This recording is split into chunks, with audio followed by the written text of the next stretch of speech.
Pattern की बात कर लेते हैं। 5 मेजर क्वेश्चंस आएंगे जिसमें से एक आइडेंटिफिकेशन का थोड़ा सा मुश्किल क्वेश्चन आएगा। जिस तरह का हमें वो 9 मार्क्स वाला क्वेश्चन आया था वो सिर्फ एक होगा। बाकी 4 क्वेश्चंस ऐसे होंगे जिनमें या तो डिजीज बता दी गई होगी कि ये वाली डिजीज है, इसका आप इसकी एब्जॉर्प्शन लिखें इस मिनरल की, इसका आप डायग्नोस्टिक टेस्ट लिखें, अब इसके फूड सोर्सेज लिख दें। इस तरह का टेस्ट होगा, ठीक है। मार्क्स की डिवीजन होगी 3 marks, 2 marks, 2 marks, 4 marks. 4 marks का नहीं होगा कोई भी, 3 मार्क्स का होगा, ठीक है। अभी तक मैंने काफी बच्चों से डिस्कस किया है, उन डिस्कशन के बाद ये पता चला है कि स्ट्रक्चर्स पेपर में आ सकते हैं वो फॉलिक एसिड वाले। अभी तक मैंने भी नहीं वो देखे और मैं ना तो किसी को रिकमेंड करता हूँ कि वो याद करे, लेकिन बच्चे ज्यादा कह रहे हैं कि वो आ सकते हैं, तो इट्स इम्पोर्टेंट कि आप उसको थोड़ा सा देख लेना। अच्छा, ये तो सारा हो गया पेपर पैटर्न। अब हम एक क्वेश्चन को स्टडी कर लेते हैं जिसकी वजह से हमारा सबसे गंदा पेपर हुआ था, ठीक है। उसकी 4 केसेस मैंने बनाए हुए हैं, मेरे पास कहीं लिखे नहीं हुए, मैं ऑरली आप लोगों से डिस्कस करूंगा और ये मीटिंग भी रिकॉर्ड हो रही है तो आप इसको बाद में भी सुन सकते हैं। तो सबसे पहले हम वही डिस्कस कर रहे हैं, ठीक है। सबसे पहले हमारे पास एक केस 1 है। केस 1 के अंदर एक पेशेंट है, फीमेल है जिसकी एज 28 ईयर्स ओल्ड है और क्लियर साइन और सिम्टम्स यहाँ इसके अंदर हैं कि उसके जो नेल्स हैं वो ब्रिटल हैं और हेयर लॉस है उसको, ठीक है।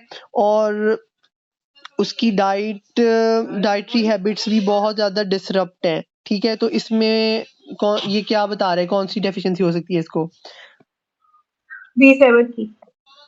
हाँ एग्जैक्टली, बहुत क्लियर साइन एंड सिम्टम्स हैं। अच्छा, अगले केस की तरफ चलते हैं। अगला केस हमारे पास है कि 35 इयर्स ओल्ड का मेल है, वो कंप्लेन कर रहा है परसिस्टेंट रेड रैश की, उसके चेहरे के ऊपर परसिस्टेंट रेड रैश है, ठीक है। और उसको मसल पेन भी है, ठीक है। उसके अलावा वो बहुत बड़ा जिमनास्ट है और उसका जो कंस्ट्रक्टर है ना वो एक लोकल जिम के अंदर जाता है जो उसको कहता है कि तुमने ना रॉ एग्स खाने हैं, ठीक है। अब इसमें किस चीज की डेफिशिएंसी होगी और किस वजह से होगी? बायोटिन की। हाँ ठीक है, अब बताओ इसकी किस वजह से हो रही है इसको? वो उधर एक पॉइंट था रॉ एग वाइट का, ग्लाइकोप्रोटीन यूज हो रही थी बायोटिन में, बस उसी से मैंने गेस किया। डाइटरी एविडेंस कुछ ऐसा लिखा हुआ हाँ था। वही ग्लाइकोप्रोटीन होती है, रॉ एग्स के अंदर वो ग्लाइकोप्रोटीन पाई जाती है जो कि हिंडर करती है एब्जॉर्प्शन को बायोटिन की, ठीक है, इस वजह से। अच्छा, अगला केस हमारे पास एक फीमेल है जिसको नोजिया हो रहा है और फिटीग है और इसके अंदर भी और उसकी हिस्ट्री है गेस्टेशनल डायबिटीज की। नोजिया हो रहा है उसको, फिटीग है उसको, गेस्टेशनल डायबिटीज की जो है, गेस्टेशनल पता है ना प्रेगनेंसी के दौरान जो होती है। और उसके जो हेयर हैं वो भी थिन हुए हुए हैं। Folic acid, folate. Folic acid की होगी। ये भी बायोटिन का ही है। और देखा, ये चीज तो B9 में भी हो सकती थी ना, यही चीज कंफ्यूज कर देती है। ये थिनिंग है हेयर B9 में ही। बताया तो है। तो हेयर मतलब फॉलिक एसिड भी स्किन पे भी इफेक्ट होता है और हेयर पे भी होता ही होगा। ज्यादा जो कंफ्यूजिंग मिनरल्स की है ना वो B9 और B12 के हैं, ठीक है। B7 के बहुत ज्यादा क्लियर हैं।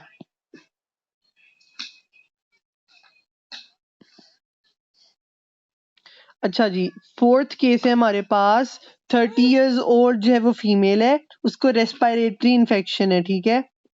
रेस्पिरेटरी इन्फेक्शन है और उसको मसल पेन है। तो इसमें क्या है? मैं दोबारा रिपीट करूंगा तब यही है। 30 इयर्स ओल्ड की फीमेल है, उसको रेस्पिरेटरी इन्फेक्शन हैं और मसल पेन है।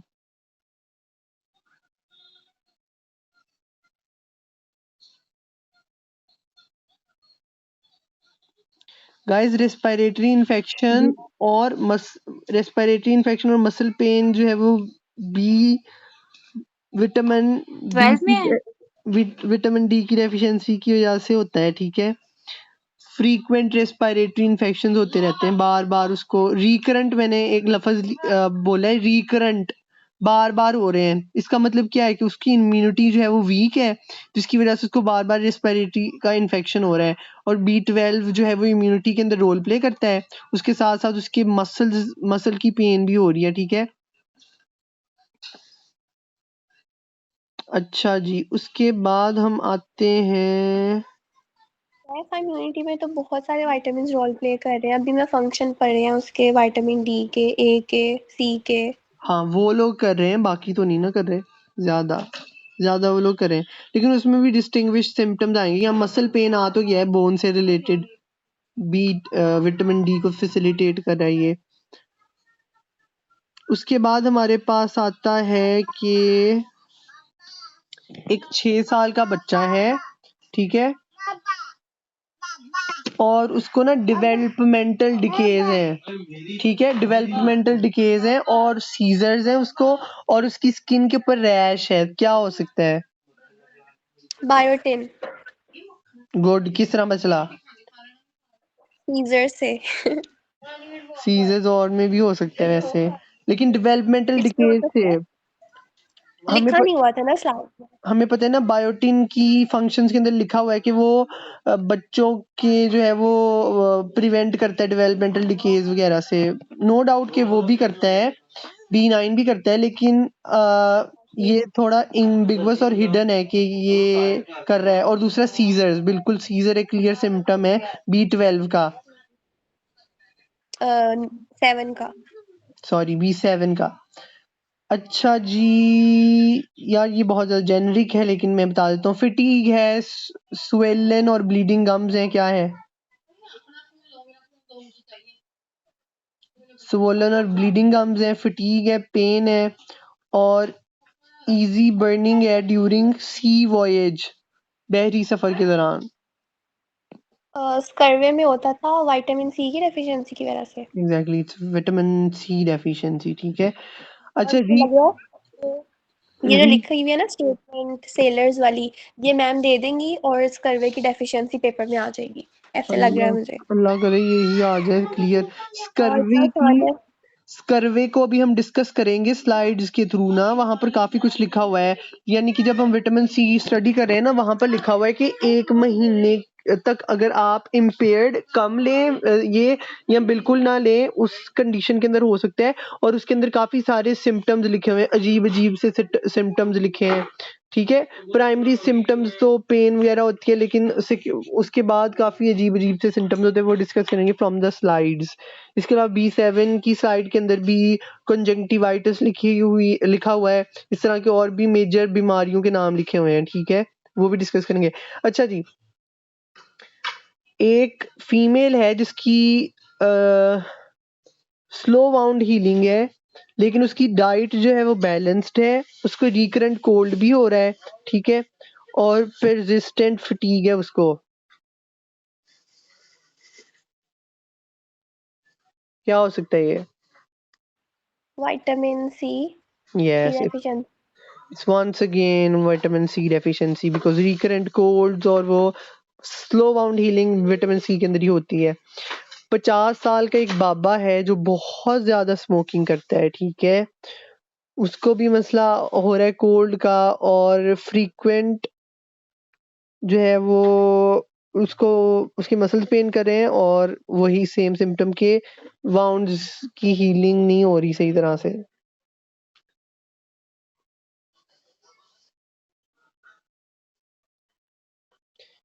अच्छा, स्मोकिंग जो है ना, स्मोकिंग की वजह से विटामिन सी की डेफिशिएंसी होती है आपको। इसके अलावा ये वाला जरा देखो। 60 साल का एक बाबा है जिसको जॉइंट में पेन है, उसको वीकनेस है, उसकी स्किन पेल है। जब उसके ब्लड टेस्ट करवाए तो उसके अंदर हीमोग्लोबिन के लेवल्स कम है। Vitamin B12। अच्छी स्ट्रेटजी थी। और कोई ऑप्शन? और कोई? Vitamin D. Vitamin D. Guys ये विटामिन सी की डेफिशिएंसी है वंस अगेन। क्यों विटामिन सी की डेफिशिएंसी? क्योंकि विटामिन सी की डेफिशिएंसी की वजह से ना आपको एनीमिया होता है। विटामिन सी रोल प्ले करता है आपकी ना आयरन की एब्जॉर्प्शन के अंदर, ठीक है? आयरन की एब्जॉर्प्शन के अंदर रोल प्ले करता है। तो जब विटामिन सी कम होते हैं तो आयरन की सही तरह से एब्जॉर्प्शन नहीं हो पाती, जिसकी वजह से हीमोग्लोबिन नहीं बन पाता और हीमोग्लोबिन के लेवल्स आपकी बॉडी के अंदर कम होते हैं। हीमोग्लोबिन के लेवल्स कम है, एनीमिया है, बी12 में भी होगा, बी9 में भी एनीमिया होगा। क्लियर साइन एंड सिम्टम्स नहीं है ये विटामिन सी की डेफिशिएंसी के, लेकिन आपको बताया गया है कि जॉइंट्स में पेन है, वीकनेस है, ये 2 मतलब है। जॉइंट्स में पेन बहुत इंपॉर्टेंट थी यहाँ पर। उसके बाद हम आ जाते हैं जी, एक फीमेल है, उसको ना कम लाइट के अंदर सही तरह से दिखाई नहीं देता। क्या हो सकता है उसको? Vitamin A. Vitamin A. अच्छा जी, 30 साल की एक खातून है जिसको ना रिकरेंट रेस्पिरेटरी इन्फेक्शंस आ रहे हैं। यार ये डिस्कस हो नहीं गया। और मसल पेन है उसको।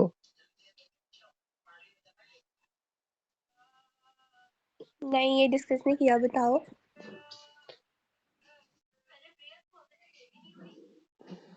मसल पेन है बहुत ज्यादा और रिकरेंट रेस्पिरेटरी इन्फेक्शन है, 30 साल की फीमेल है।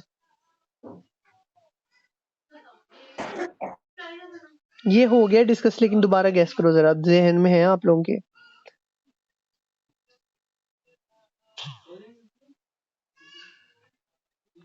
यार उसकी इम्यूनिटी कंप्रोमाइज्ड है ना, तो सबसे ज्यादा रोल इम्यूनिटी में विटामिन डी प्ले करता है, ठीक है? विटामिन डी की वजह से उसको रेस्पिरेटरी इन्फेक्शन हो रहे हैं और मसल पेन भी हो रही है विटामिन डी की वजह से।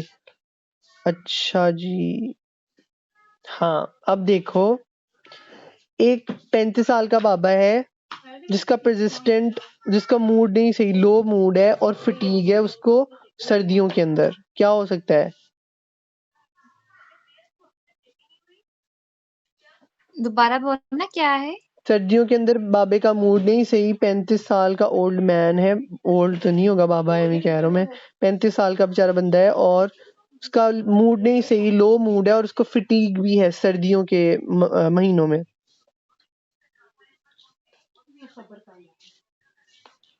Vitamin C, vitamin neurotransmitter C. Vitamin कौन सा? C, neurotransmitter synthesis, mood regulation, serotonin और गाइस इसमें विटामिन डी की डेफिशिएंसी है। कैसे? न्यूरोट्रांसमीटर सिंथेसिस विटामिन सी में होती है। लेकिन मूड स्विंग्स जो है आपको विटामिन डी के अंदर भी आते हैं और विंटर्स मैंने मेंशन किया है, सन का एक्सपोजर कम है जिसकी वजह से विटामिन डी जो है वो नहीं जी, सही तरह से बन पा रहा। ऐसे तो उधर भी कंफ्यूज हो जाएंगे। विंटर विंटर विंटर पे फोकस करना था ना, सर्दियाँ। तो अच्छा विंटर जी, क्या? उसके बाद हम आते हैं एक केस के ऊपर, ड्राई मुझे और दो चीजें समझ नहीं आई। अच्छा लिख लो उसको। ड्राई स्किन है और स्केली स्किन है और रिकरेंट इन्फेक्शंस हो रहे हैं। ड्राई और स्केली स्किन है।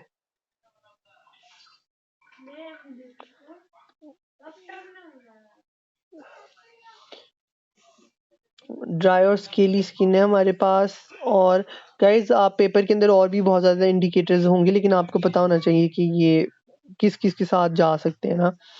ये वाला, इसमें विटामिन ई B7, की कमी है, सॉरी B7, विटामिन ए की कमी है। विटामिन ए की कमी है इसके अंदर, ठीक है? स्केली और ड्राई ड्राई स्किन याद रखना, उसके अंदर होती है विटामिन ए के अंदर। और इसके अंदर भी स्केली रेड रैश B7 में पड़ा था। उसमें कौन सी स्किन है? स्केली रेड रैश पड़ा था मैंने हाँ B7 हाँ, में। यहाँ पे रेड रैश नहीं, यहाँ ड्राई स्किन है, ठीक है? तो ये विटामिन ए की वजह से होती है और इसमें भी इम्यूनिटी कंप्रोमाइज होती है आपकी। विटामिन ए में भी, डी में भी, याद रखना इम्यूनिटी कंप्रोमाइज होगी। फिर आगे वाला बहुत क्लियर साइन और सिम्टम के साथ है। स्टंटेड ग्रोथ है 4 साल के बच्चे की, नाइट ब्लाइंडनेस है और आई की इन्फ्लेमेशन है। Vitamin A. विटामिन ए अब बहुत मज़ेदार केस आया है। अच्छा, उस मज़ेदार केस से पहले मैं कुछ और डिस्कस करता हूँ ताकि अच्छा जी 40 साल की एक बुजुर्ग खातून है जिसको बोन पेन होती है, मसल वीकनेस है, उसको चलने में मसला होता है, ठीक है। विटामिन डी ऑस्टियोपोरोसिस होगा। हाँ बस 12th ये विटामिन डी है, डी। चलो एटेक्सिया तो उसमें हो रहा था, इम्पेयर कह रही इम्बैलेंस वॉकिंग। बूढ़ी है तो उसको चलने में मसला होता है तो उसको ऑस्टियोपोरोसिस होगा। एग्जैक्टली। एज भी तो देखो, बाकी सारी चीजें भी देखो। अच्छा, अब एक केस है, 35 साल की खातून है, उसकी आईज जो है वो आईज की ड्राइनेस है उसको, और उसको निगलने में मसला होता है, ठीक है, और उसको फ्रीक्वेंट रेस्पिरेटरी इन्फेक्शन भी होते हैं। दोबारा बोलना। एक 35 साल की औरत है जिसको मसला है ड्राइनेस ऑफ आईज का, और उसको खाना निगलने में मसला होता है, और फ्रीक्वेंट रेस्पिरेटरी इन्फेक्शन होते हैं उसको। Vitamin A. Vitamin A. Yes, इसको ज़ेरोफ्थेल्मिया है, ठीक है, ये कंडीशन का नाम है। अच्छा, इसमें अभी तक हमने 9 और 12 डिस्कस नहीं किए because it was very confusing, तो उसके लिए मैंने थोड़े से सेपरेट बनाए हुए हैं। अब डिस्कस करते हैं हम अबाउट अच्छा, अभी भी मैं मिक्स ही पूछूंगा। हाँ। अच्छा जी, पहला हमारे पास केस है अगले का। अच्छा जी, एक सारा मोहम्मद है, 32 उसकी एज है, वो मार्केटिंग एग्जीक्यूटिव है, उसको कोई भी क्रॉनिक इलनेस नहीं है, ठीक है। जब वो डॉक्टर के पास जाती है ना, उसको फटीग होती है, शॉर्टनेस ऑफ ब्रेथ होती है, और वो ना काम के ऊपर कंसंट्रेट नहीं कर पा रही होती, और उसको सर में भी दर्द हो रहा है, और टिंगलिंग सेंसेशन होती है उसको फिंगर्स के ऊपर। ये क्या हो सकता है?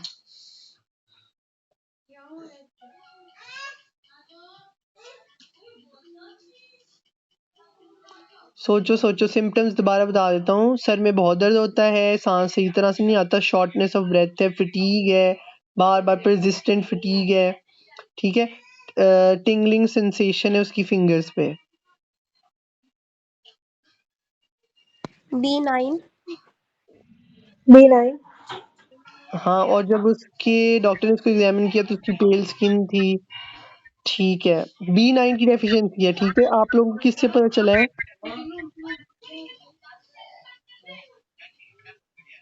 लेस कंसंट्रेशन और शॉर्टनेस ऑफ ब्रेथ से। दोबारा बताओ। लेस शॉर्टनेस कंसंट्रेशन और शॉर्टनेस ऑफ ब्रेथ से। ठीक है। Tingling of fingers, tingling sensation of fingers भी इम्पोर्टेंट है। अच्छा,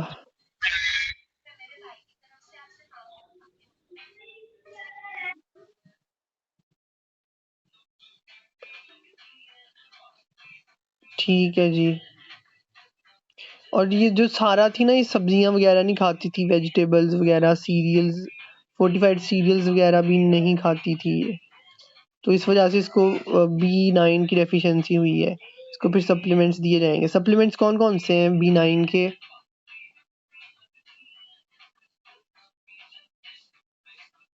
B9 के सप्लीमेंट्स देखो। Folic acid, 5-methyl-folate, L-methyl-folate, L5-methyl-folate, L5-MTFF। हाँ, ये वाले कॉन्स्टिट्यूएंट्स होते हैं इसके फोलेट्स में, ठीक है। ये दोबारा बताओ। 5-methyl टेट्राफोलेट है पहला। Tetrahydrofolate 5-MTHF। 5-methyl टेट्राहाइड्रोफोलेट, उसके बाद है L-methyl टेट्राहाइड्रोफोलेट, उसके बाद नहीं L-methyl-folate, खाली क्या फोलेट, क्या? खाली L-methyl-folate। अच्छा, L-methyl फोलेट भी है, लेकिन L-methyl टेट्राहाइड्रोफोलेट भी है, मुझे लगता है। L वाले दो हैं, वो दूसरा कौन सा है? वो है L5-MTHF, L5 मिथाइल टेट्राहाइड्रोफोलेट। हाँ, L5 methyl tetrahydrofolate, L methyl folate है ना, हाँ, और मिथाइल फोलेट और 5 मिथाइल फोलेट। और मिथाइल फोलेट और 5 मिथाइल फोलेट। अच्छा आगे, ज़ारा है, 28 इयर्स उसकी एज है, ऑफिस पे काम करती है, वो वेजिटेरियन है, लेकिन उसकी कोई भी मेडिकल हिस्ट्री नहीं है, ठीक है। अब जब वो डॉक्टर के पास आई है तो वो कंप्लेन कर रही थी फटीग है मुझे, शॉर्टनेस ऑफ ब्रेथ है, और वो कंसंट्रेट नहीं कर पा रही कुछ पिछले महीनों से काम के ऊपर, और वो वेजिटेरियन डाइट को फॉलो करती है और बैलेंस्ड न्यूट्रिशन वो नहीं कर पा रही, और माइल्ड जॉन्डिस है उसको, इट्स अगेन B9। कंजक्टिवाइटिस है। हाँ ये B9 है कैसे जॉन्डिस जॉन्डिस तो B12 पे होता है। यार, ये कौन सा है मनूस, इसका आंसर क्या है? इसको B9 है, ठीक है, क्यों? इसको B9 भी, इसको B12, इसके B12 भी कम है, ये मतलब B12 B12 नहीं, भी है? नहीं B12 नहीं है, B12 की रेंज नॉर्मल है, जब हमने टेस्ट करवाए हैं ना B12 नॉर्मल था। ये उसमें मेंशन है कि खुद से कह हाँ रहे ये मेंशन है, B12 नॉर्मल है, हो? अच्छा ठीक। लेकिन लेकिन कदा बताओ कि अगर हम यहाँ पे जॉन्डिस नहीं भी मेंशन करते तो ये किस तरह से हमारे पास होता है, B9 किस तरह से होता है? लेस कंसंट्रेशन और शॉर्टनेस ऑफ ब्रेथ, हाँ उसका मैं भी ये कहने लगी थी कि उससे मैगेलोब्लास्टिक प्रॉपर एनीमिया। कंसंट्रेशन से काम नहीं हो रहा, ये एक हो सकता है। हाँ, मैगेलोब्लास्टिक एनीमिया में भी यही होता है, अब वो विटामिन हाँ B12 में होता है। ओह हाँ, जॉनसन B9। 34 इयर्स एज है, कोई क्रॉनिक इलनेस नहीं है, इसको भी फटीग है, वीकनेस है और कंसंट्रेशन नहीं हो पा रही, और इसने कहा है feeling increasingly fatigue despite meeting regular, वो सही तरह से सो भी पा रही है लेकिन उसको फिर भी फटीग है। इसको ग्लोसाइटिस के सिम्टम्स भी हैं, यानी ग्लोसाइटिस होता है कि आपकी टंग के ऊपर इन्फ्लेमेशन हो जाती है, ठीक है। इसके अलावा वीकनेस एंड टेंडरनेस है इसको, 12 ठीक है। 12 B12 B12। B12 इसको इसको भी B9 की डेफिशिएंसी है, B12 की B12 नहीं आएगा, B9 ग्लोसाइटिस तो उसमें था। B9 की ग्लोसाइटिस डेफिशिएंसी, तो बड़ा मेंशन किया हुआ है, उस किसी और में है ही नहीं। इसको B9 है बेचारी को। हाँ, लेकिन मेरी बात B12 सुनो, तो है ग्लोसाइटिस तो सिर्फ ग्लोसाइटिस। B12 में है। नहीं इसमें भी होता है यार, वो आप नहीं लोग होता, जब स्लाइड में नहीं, लिखा होगा। क्लियर सिम्टम तो ये उसका है, B12 का है। तुम ना, तो हमारे पेपर में भी तो इस तरह ही हुआ था, क्लियर सिम्टम नहीं कहीं और आया हुआ हुआ था, था। मैम ने इतना भी नहीं करना। सैफ क्या हो गया है, जो ग्लोसाइट, स्लाइड में लिखा है वही करेंगे सारे बच्चे, वही लिखना, मैम से लड़ने लग जाएंगे।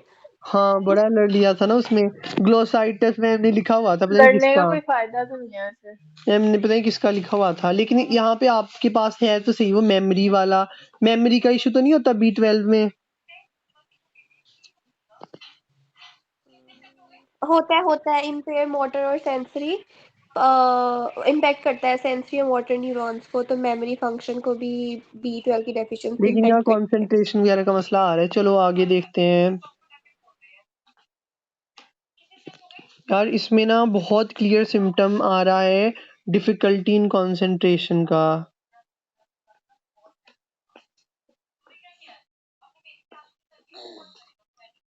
अच्छा जी, मेरी बात सैफ, मेरी बात सुनो। वेजिटेरियन को और कौन सा हो सकता है मसला, वेजिटेरियन को किस न्यूट्रिएंट की डेफिशिएंसी हो सकती है, स्ट्रिक्ट वेजिटेरियन को? सैफ, हाँ जी, जो आप कंफ्यूज हो रहे हो ना कि कंसंट्रेशन, लेस कंसंट्रेशन की वजह से कि वो B9 ही होगा, वो है ही B12, क्योंकि मेगैलोब्लास्टिक एनीमिया हमें B12 में भी होता है, और मेगैलोब्लास्टिक एनीमिया का सिम्टम है आगे से वो less concentration, irritability, headache, heart palpitation वगैरह।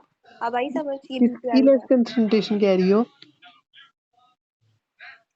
सैफ, तुम अच्छा पिछले अच्छा में कह अच्छा रहे अच्छा थे अच्छा, ना कि- हाँ, कंसंट्रेशन लेस होना ये B9 है, सब में B9 के अंदर लेस कंसंट्रेशन है। लेकिन अगर ग्लोसाइटिस आ गया और लेस कंसंट्रेशन भी आ गया तो वो B12 है, क्योंकि मेगालोब्लास्टिक एनीमिया B12 में भी चलो होता है और मैं लेस इसकी कंसंट्रेशन। तुम्हें तफसीर भेजूंगा कि ये B9 कैसे है, ठीक है, देख लेना वो। ओके जी, हमारे पास अनदर है, इसमें ना ब्रिटल हेयर नेल्स हैं, हेयर्स नहीं सही बेचारी के, तो ये हमें पता है बाल वगैरह, तो B7 के साथ कितने डीपली लिंक है। उसके बाद हमारे पास बच्चों मैम ने कहा था मैम पेपर इजी बनाएंगी इस दफा। अल्लाह करे। इंशाल्लाह। मैक्रोसाइटिक एनीमिया हुआ है, MCV ज्यादा हुआ है किसी का।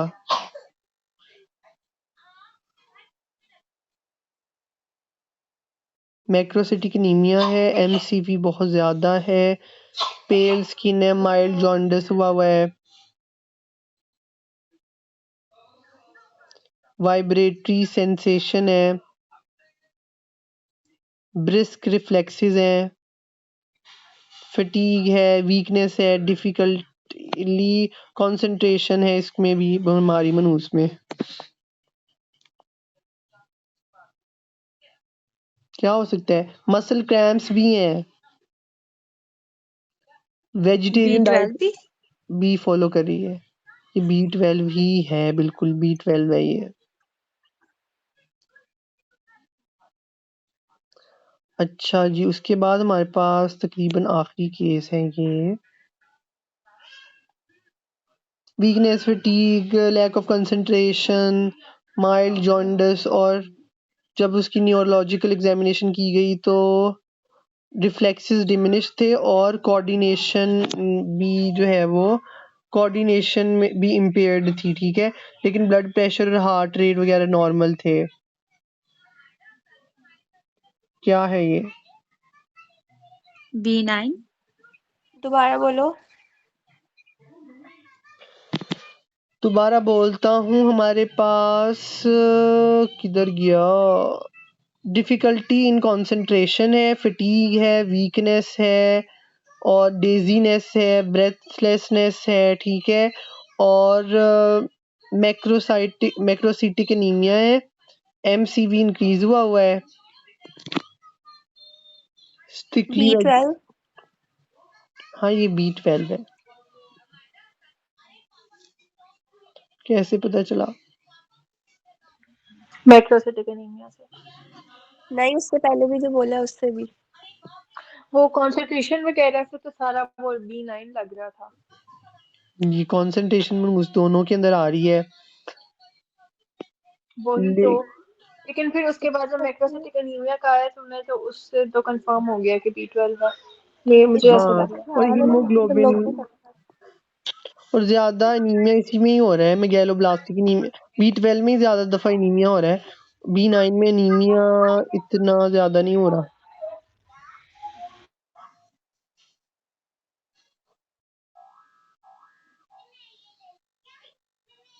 अच्छा जी, अगर आपका सीरम फोलेट लेवल, चलो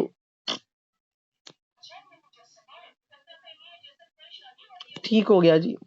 अच्छा, ये हमारी कुछ केस स्टडीज थी, बकवास बकवास थी, लेकिन थोड़ा थोड़ा हमें आइडिया हुआ है कि अगर मुश्किल आ सकते हैं तो मतलब इस तरह से आ सकते हैं पेपर।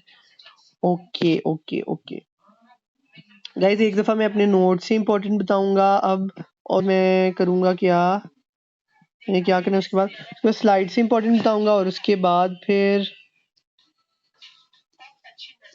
बस फिर अपना अपना आप लोगों की डायरेक्शन मिल जाएगी। तो कुछ चीजें मैं बताऊंगा, तो कुछ चीजें मैं जो बता दूंगा फिर वो रट लेना, ठीक है।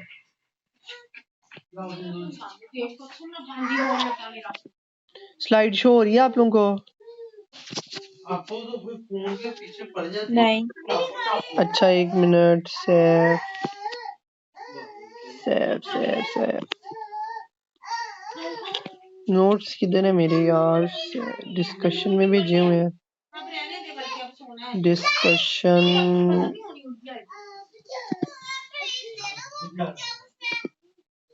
Okay, I am sharing the screen now. ठीक है, आ गई है स्क्रीन। स्क्रीन नजर आ रही है? हाँ जी आ गई है। हाँ अच्छा, जी ये हाँ जी। B7 की इम्पोर्टेंट 5 एंजाइम्स में रोल प्ले करते हैं, ये आपको पता होना चाहिए, ठीक है? और उसके बाद से इसकी एब्जॉर्प्शन, तो ये याद भला किस तरह से करना है नोट से कि ये पहले सबका इंट्रोडक्शन कर लो, फिर उसके बाद आप लोग इसके ना इंट्रोडक्शन के बाद इंडिकेशन कर लो, फिर ये रिकमेंडेड इनटेक कर लो, फिर सोर्सेज कर लो, फिर सप्लीमेंट्स कर लो, और फिर डेफिशिएंसीज कर लो, फिर उसके बाद एब्जॉर्प्शन रह जाएगी आपकी और फंक्शन रह जाएंगे। ये काफ़ी ज़्यादा है, तो इसको एंड पे कर लेना, मतलब इस तरह से आप लोग कर सकते हो। अच्छा जी, उसके बाद इन्होंने एब्जॉर्प्शन लिखी हुई है, एब्जॉर्प्शन को अच्छी तरह देखें। B9 की बात कर लेते हैं। B9 के अंदर भी इंट्रोडक्शन के अंदर ये एब्जॉर्प्शन आ जाती है, और इधर मैंने कुछ सप्लीमेंट फॉर्म्स लिखी हुई हैं B9 की इंट्रोडक्शन के अंदर। उसके बाद इसकी एब्जॉर्प्शन लिखी हुई है। अब फोलेट की, फॉलिक एसिड की एब्जॉर्प्शन के अंदर स्ट्रक्चर है, कदा स्ट्रक्चर्स किए हैं? नहीं, वो इतने मुश्किल है, मुझे समझ ही नहीं आया ना, नाम लिखा हुआ समझ आ रहा है स्लाइड यार में, तुमने कहा था काफी बच्चे कह रहे हैं कि स्ट्रक्चर्स करने हैं। मैं अभी बैठूंगा करने, अल्लाह करे हो जाए, रट्टा ही मारना पड़ेगा। मतलब सबसे इम्पोर्टेंट स्ट्रक्चर जो है वो ये कन्वर्जन वाला है। उसके बाद इंडिविजुअल फॉलिक एसिड का ये स्ट्रक्चर, यार बकवास पागलपन है बिल्कुल, स्ट्रक्चर याद करना माइक्रो के अंदर, बायोकेमिस्ट्री है स्ट्रक्चर तो। मैम ने नहीं कहा हुआ करना है। मैम ने कहा है, पूछो जरा बच्चों से। बस एक ही स्ट्रक्चर है B9 का। 2 स्लाइड्स पे स्ट्रक्चर ही स्ट्रक्चर है फॉलिक एसिड के अंदर, देखो जरा।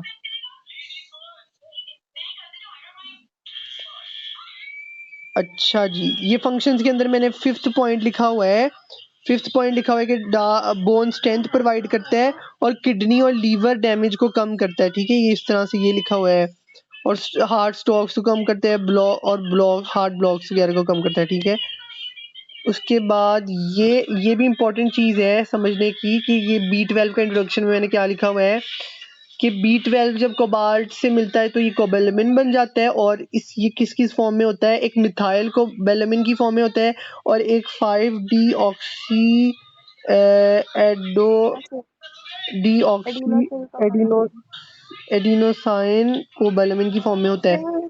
और कुछ और फॉर्म्स भी होती हैं इसकी, हाइड्रोक्सी कोबैलेमिन एक फॉर्म होती है, और दूसरी होती है सियानो कोबैलेमिन। जो हाइड्रोक्सी कोबैलेमिन होती है वो मिथाइल कोबैलेमिन में कन्वर्ट होती है, और जो सियानो कोबैलेमिन होती है ना वो 5-डीऑक्सी एडिनोसाइन कोबैलेमिन की फॉर्म के अंदर कन्वर्ट होती है। उसके बाद ये मैंने नीचे इसकी एब्जॉर्प्शन लिखी हुई है, और इसके फिर फंक्शंस हैं इसके नीचे कि ये सिर्फ ना 2 ही एंजाइम प्रोड्यूस करता है, एक मेथियोनिन करता है, एक जो है मेथियोनिन सिंथेज प्रोड्यूस करता है, और एक एल मिथाइल ये लिखा हुआ है, और इसका फंक्शन नीचे लिखा हुआ है। विटामिन सी की जनरल डिटेल्स है, उसकी एब्जॉर्प्शन लिखी हुई है, उसके फंक्शंस लिखे हुए हैं। फंक्शन बी सी के और डी के आप लोग स्लाइड से पढ़ लेना, उसकी डिटेल स्लाइड के ऊपर है, और बहुत ज़्यादा कोई इन डेप्थ डिटेल नहीं है, बहुत जेनेरिक सी डिटेल लिखी हुई है स्लाइड के ऊपर। मतलब इस तरह कोलेजन सिंथेसिस है ना, तो ये लिखा होगा कि कोलेजन हमारी हड्डियों को इंटैक्ट रखता है, ये इंपॉर्टेंट है, कोलेजन बनाने में विटामिन सी रोल प्ले करता है, बस इतना ही लिखा हुआ है। न्यूरोट्रांसमीटर्स विटामिन सी बनाता है, सेरोटोनिन और नॉर एपिनेफ्रिन है ना कदा, ठीक है? हाँ, सेरोटोनिन और नॉर एपिनेफ्रिन ये 2 न्यूरोट्रांसमीटर बनाते हैं B9। अच्छा जनाब, उसके बाद ये कैल्सीफेरॉन विटामिन डी की एब्जॉर्प्शन लिखी हुई है, ठीक है? और इंट्रोडक्शन में मैंने वैसे एब्जॉर्प्शन लिखी हुई है, ठीक है? उसके बाद ये फर्दर एब्जॉर्प्शन है, और ये कैल्शियम में एब्जॉर्प्शन रोल प्ले करता है। कौन सा हार्मोन है जिसकी, किस हार्मोन की डेफिशिएंसी की वजह से हमें डायबिटीज टाइप 2 हो सकती है, बताओ? ग्लूकागॉन। किस हार्मोन, नहीं मतलब मैं कह रहा हूँ किस विटामिन की डेफिशिएंसी की वजह से हमें डायबिटीज टाइप 2 हो सकती है? Vitamin D. हाँ डी ठीक डी है, ठीक है, ठीक है। अच्छा उसके बाद मैंने हार्मोन। इंडिकेशन लिखी हुई है, ये B7 की इंडिकेशन है। सबसे पहले सीरम में, यूरिन में यूरिन में अगर इतनी होगी, इससे कम होगी तो इससे कम होगी तो डेफिशिएंसी हो जाएगी। उसके अलावा एबनॉर्मल कंसंट्रेशन लिखी हुई है 3 हाइड्रोक्सी आइसोवेलेरिक एसिड की, कि अगर वो होगी तो इस तरह होगा। उसका B9 का मैंने लिखा हुआ है कि सीरम फॉलेट इतना होना चाहिए। उसके बाद सीरम फॉलेट ना बहुत अच्छा टेस्ट नहीं है, और जो एरिथ्रोसाइट फॉलेट वाला टेस्ट है वो बहुत अच्छा टेस्ट है, लॉन्ग टर्म टेस्ट है, मैंने नीचे लिखा हुआ है, ठीक है। उसके अलावा प्लाज्मा हीमोसिस्टीन लेवल भी चेक किए जाते हैं, अगर एलिवेटेड हो तो उसकी वजह से B9 की डेफिशिएंसी हो सकती है, B12 की डेफिशिएंसी भी हो सकती है। होमोसिस्टीन लेवल अगर 15 माइक्रोग्राम से ज़्यादा पर लीटर से ज़्यादा हो जाएंगे तो इसकी डेफिशिएंसी होगी। उसके बाद मैंने इधर ना लिखा हुआ है B12 की डेफिशिएंसी के अंदर कि सीरम का लेवल अगर 150 से कम होगा ना, तो इसका मतलब है कि आपकी बॉडी के अंदर इसकी डेफिशिएंसी है। तो इसके बाद एक कंफर्मेटरी टेस्ट होता है जिसको हम कहते हैं serum methyl malonic acid test. Serum methyl malonic acid test अगर हमारे पास, अभी आवाज स्लो करो,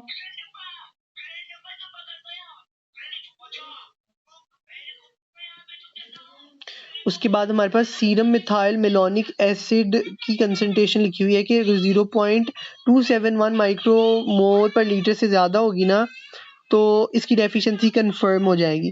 पहले सीरम लेवल चेक करेंगे, 150 से कम आएगा तो एक कंफर्मेटरी टेस्ट है B12 की डेफिशिएंसी का, सीरम मिथाइल मेलोनिक एसिड, ठीक है, ये करते होते हैं, कंफर्मेटरी टेस्ट है। और अगर जब ये कंफर्मेटरी टेस्ट होता है और अगर ये खराब आता है, ज़्यादा आता है 2.271 से, इसका मतलब है रीनल इनसफिशिएंट है, और लोगों के अंदर ये ज़्यादा होता है। उसके बाद ये विटामिन ए के मैंने कुछ टेस्ट लिखे हैं, सी के लिखे हैं, ठीक है। सी के अंदर लिखा है कि अगर एरिथ्रोसाइट हीमोलाइसिस ज़्यादा होगी ना तो विटामिन सी कम होगा। और फिर ये कुछ इंडिकेटर टेस्ट विटामिन डी के भी हैं।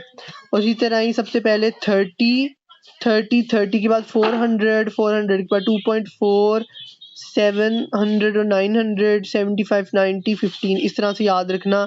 और जो ये जो 75 और 90 ये मिलीग्राम है और बाकी सारे माइक्रोग्राम है। मैंने तो इसी तरह ही याद किया हुआ है। B7 B9 B12 फिर हमारे पास A C और D एंड पर है। इस तरह से इनकी रिकमेंडेड इनटेक याद कर लो।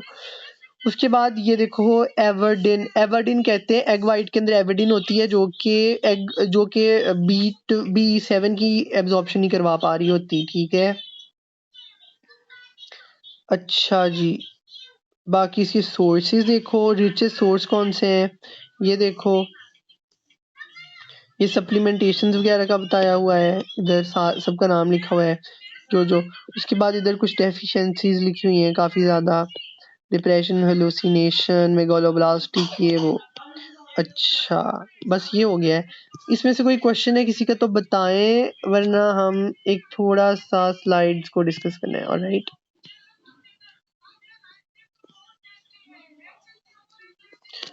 सैफ याद कैसे होगा? आई एंड पे बता दूंगा कैसे याद करो। अच्छा जी, सबसे पहले B7 की स्लाइड है। सबसे पहले मेरे नोट्स को रट लो, जब वो रटे ले जाएं उसके बाद स्लाइड्स देखो कौन सी ऐसी चीजें जो रह गई है, ठीक है।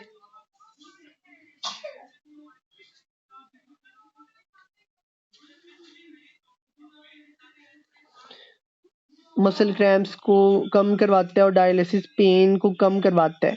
तो अगर मसल क्रैम्प ज़्यादा होंगे और डायलिसिस पेन बहुत ज़्यादा होगी डायलिसिस पेशेंट के अंदर, इसके मतलब है कि B12 की डेफिशिएंसी है।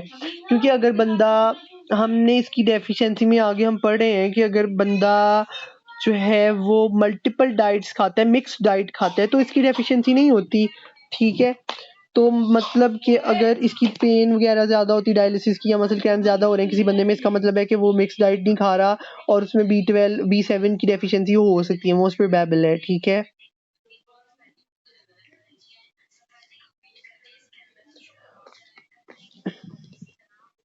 कंजंक्टिवाइटिस, रेडनेस ऑफ आईज होती है, सीजर्स होते हैं इसके अंदर।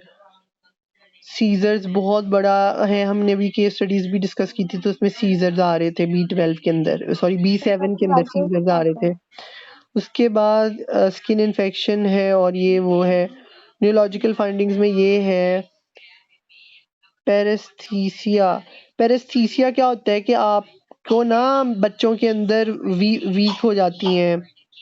बर्निंग उसकी बर्निंग सेंसेशन टोन जो है वो कम हो जाती है, मसल टोन कम हो जाती है। नहीं, वो तो हाइपोटोनिया में होता है। हाइपोटोनिया के अंदर ना आपकी मसल टोन कम हो जाती है, सही तरह से वॉक नहीं हो रही होती। पैर की बर्निंग लाइक सेंसेशन है, पिन और नीडल हाँ, यू आर राइट। पेरेस्थीसिया के अंदर अच्छा, हमने वो टिकलिंग वाला जो देखा था वो B9 था ना? टिकलिंग सेंसेशन हाँ B9। जी, हाँ ठीक है। हाँ जी, हाँ जी। तो वो इसमें भी हो सकता है, B7 की डेफिशिएंसी में भी हो सकता है, और ये प्रोमिनेंट सिम्टम है। हाइपोटोनिया होता है, मैंने बताया है, मसल टोन कम हो जाए। अच्छा, डेवलपमेंटल डिके, ये देखो डेवलपमेंटल डिके आ गया इन्फेंट में। डेवलपमेंटल 6 साल के बच्चे में डेवलपमेंटल डिके तो B7 हो सकता है, ठीक है। रैश वगैरह कंजक्टिवाइटिस क्या होता है? ठीक है। रेडनेस ऑफ आईज, तो वो ऊपर लिखा तो है scaly red rash around I opening. नहीं कंजंक्टिवाइटिस, अभी जो रेड वो वायरस फैल रहा था वो कंजंक्टिवाइटिस ही था सब लोगों के अंदर।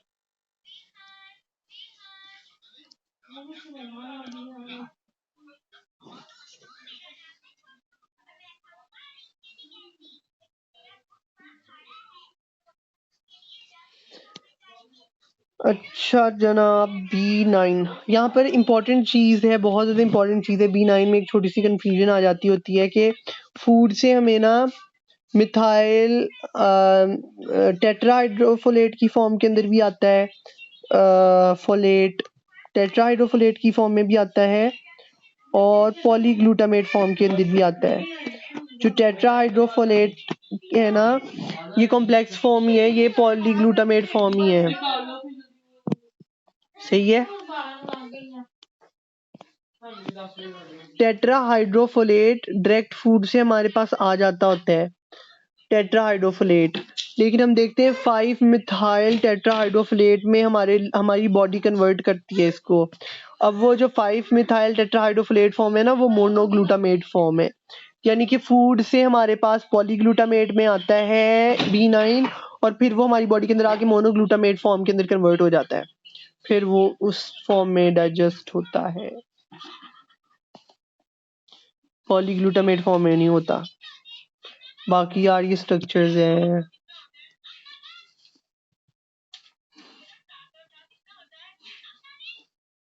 ये तो सारे डिफरेंट हैं।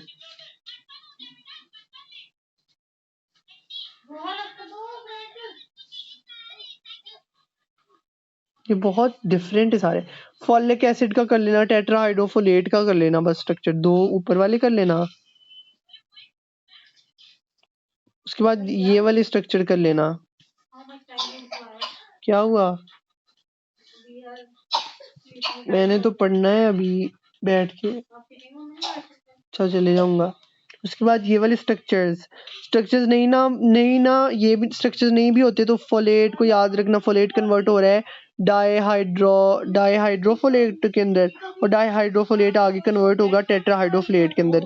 7-8 डाईहाइड्रोफोलेट याद रखना, 5-6-7-8 टेट्राहाइड्रोफोलेट याद रखना, और याद रखना कि एंजाइम का नाम याद रखना, डाईहाइड्रोक्सीफोलेट रिडक्टेस, ये, और NADPH+H+ इस तरह से वो हो रहा है। मैम ये नहीं देंगी, इतना मुश्किल देंगी, इतना जुल्म नहीं करेंगी मैम हम पे, कभी भी नहीं आएगा ये।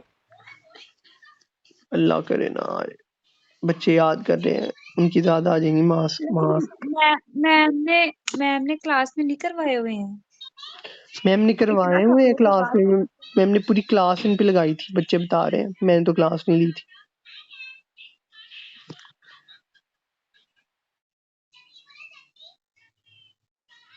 इसके फंक्शंस मैंने नहीं पढ़ा है अपने नोट से, तो ये सारे फंक्शंस लिखे हुए हैं।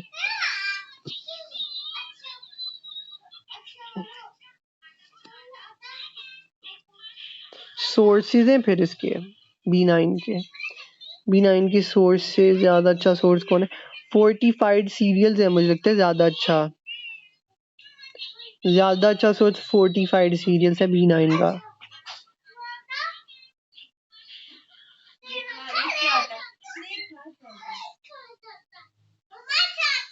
देखो इसकी डेफिशिएंसी में मेगालोब्लास्टिक एनीमिया लिखा हुआ है, अल्कोहलिज्म की वजह से हो सकता है।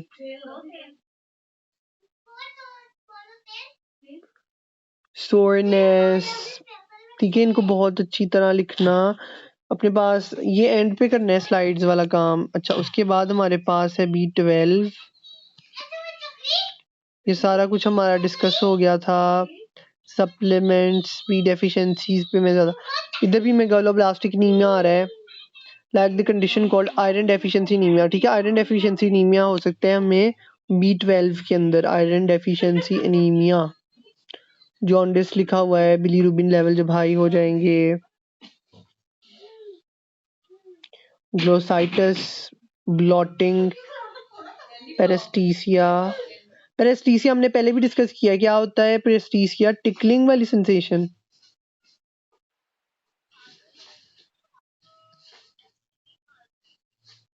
एट्रेक्सिया क्या होता है? कोऑर्डिनेशन में जब आपको प्रॉब्लम होती है।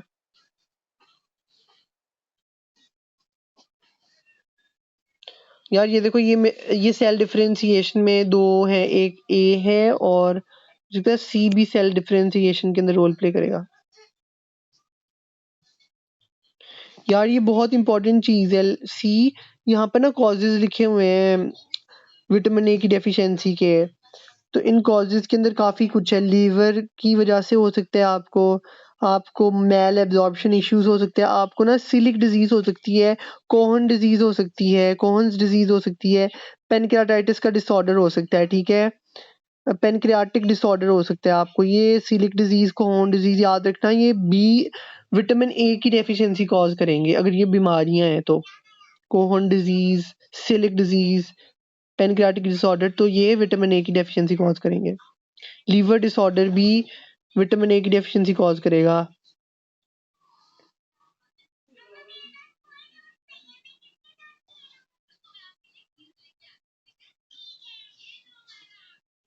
अच्छा, फिर यहाँ पर इम्पोर्टेंट चीज जो है इस स्लाइड के अंदर, वो ये स्कर्वी वाले के अंदर है, ठीक है। यहाँ पर देखो ना, शुरू के अंदर क्या होता है कि 1 मंथ के अंदर इसकी डेफिशिएंसी अकर होती है, उसके बाद आहिस्ता आहिस्ता जो है वो सिम्टम्स आना शुरू हो जाते हैं आपको, आपकी बॉडी पे ना रेड स्पॉट्स होना शुरू हो जाते हैं, और आपके हेयर के बाल की जड़ के इर्द गिर्द खून इकट्ठा शुरू हो जाना होता है, जिसको कहते हैं पुरपुरा, PURA, ठीक है। हाइपर केराटोसिस हो सकती है आपको, स्किन बहुत ज्यादा रफ हो सकती है। इसके अलावा ये देखिए, ये क्रुक कॉर्क स्क्रू हेयर हो सकते हैं आपके। अब ये B7 के साथ नहीं लिंक करना, अगर कॉर्क स्क्रू हेयर है ना, तो ये आपने लिंक करना है ये विटामिन C के डिसऑर्डर के साथ लिंक करना है, ये बहुत इंपॉर्टेंट है। और इसमें भी देखो आयरन डेफिशिएंसी एनीमिया हो रहा है, तो B12 को और विटामिन C के अंदर डिफरेंशिएशन करनी है कि इसके अंदर आपको मसल पेन वगैरह होगी, ठीक है, विटामिन C के अंदर।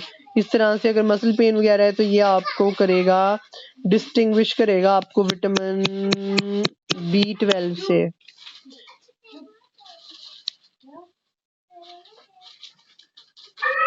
ये दोबारा बताओ कि हम कैसे डिस्टिंग्विश करेंगे कि B12। इसमें भी आयरन डेफिशिएंसी एनीमिया हो रहा है, और पहले भी हमने कोई विटामिन पढ़ा, उसमें भी विटामिन वो था, आयरन डेफिशिएंसी एनीमिया था ना। तो अगर मसल फटीग वगैरह भी हो रही है, मसल का मसला है, तो इसके अंदर हमारे पास फिर ये आएगा, ठीक है। और भी रियल साइन और सिम्टम्स हैं, रेड स्पॉट्स हो जाएंगे आपकी इर्द गिर्द पूरी बॉडी के अंदर, और आपकी जो स्किन है वो बहुत ज्यादा थिक हो जाएगी, हाइपर केराटोसिस हो जाएगी आपकी बॉडी, हाइपर केराटोसिस।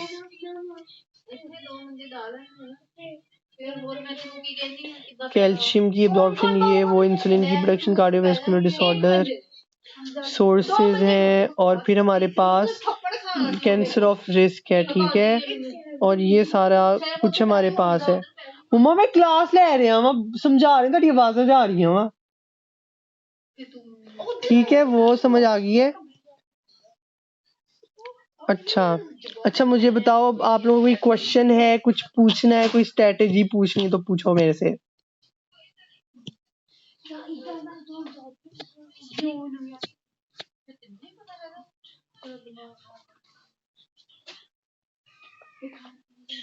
गाइस ये सारी चीजें एक दूसरे के साथ कंपैरिजन करके याद होनी है। पहले सबका इंट्रोडक्शन करें, ठीक है, उसके बाद उसके इंडिकेशंस देखें, कौन कौन से टेस्ट होते हैं सबके एक साथ ही।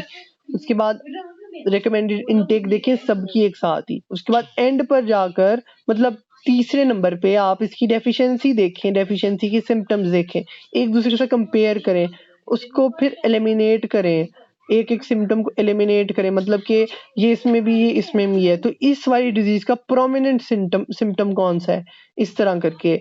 और सबसे ज्यादा फोकस इन लोगों की एब्जॉर्प्शन पे करें, क्योंकि मैम ने बताया था कि सिर्फ एक क्वेश्चन आना है जो मुश्किल होगा, बाकी क्वेश्चंस के अंदर ऑब्वियसली आप लोगों से सोर्सेज पूछे जा रहे होंगे, आप लोगों से इंडिकेशंस पूछी जा रही होंगी उस डिजीज की इंडिकेशन, और आप लोगों से उसकी एब्जॉर्प्शन पूछी जा रही होगी कि इसकी इस मिनरल की एब्जॉर्प्शन किस तरह से हो रही है। उन सारी चीज़ों के ऊपर सबसे ज़्यादा फोकस करना है, इंडिकेशन पे, सप्लीमेंट्स पे बहुत ज़्यादा फोकस करें, क्योंकि 4 क्वेश्चन ऐसे होंगे जिसमें क्लियर होगी बीमारी, बता भी दी होगी कि, क्योंकि मिड के अंदर भी कुछ ऐसे क्वेश्चन थे जहाँ पर बता दिया गया था कि इसको इस चीज की डेफिशिएंसी है, तो अब इसका ये बताएं या ये बताएं, ठीक है। सप्लीमेंटेशंस पे फोकस करें बहुत ज्यादा, और मैंने बताया है आप लोगों को इंडिकेशन पे, फंक्शंस के ऊपर। मैम कभी कभार फंक्शंस में इससे डेफिशिएंसी निकाल लेती हैं, डेफिशिएंसी सिम्टम नहीं होता, लेकिन फंक्शन को बिगाड़ के जब वो फंक्शन बिगड़ जाता है तो ऑब्वियसली फिर उस चीज की डेफिशिएंसी हो सकती है, तो फंक्शंस को भी अच्छी तरह से करना है। और समटाइम कॉजेज के अंदर कुछ बीमारियां लिखी हुई होती हैं, तो कॉजेज वाली बीमारियां पकड़ लेती हैं, जैसे मैंने बताया था कोहन डिजीज, कुछ कोहन्स डिजीज हो गया, सिलिक डिजीज हो गया, ये विटामिन ए करवा सकती बॉडी के अंदर। Ask me guys if you want to ask me anything.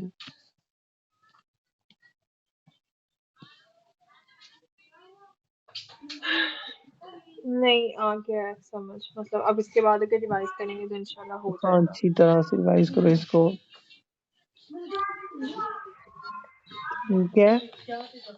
खड्डा कुछ पूछना है?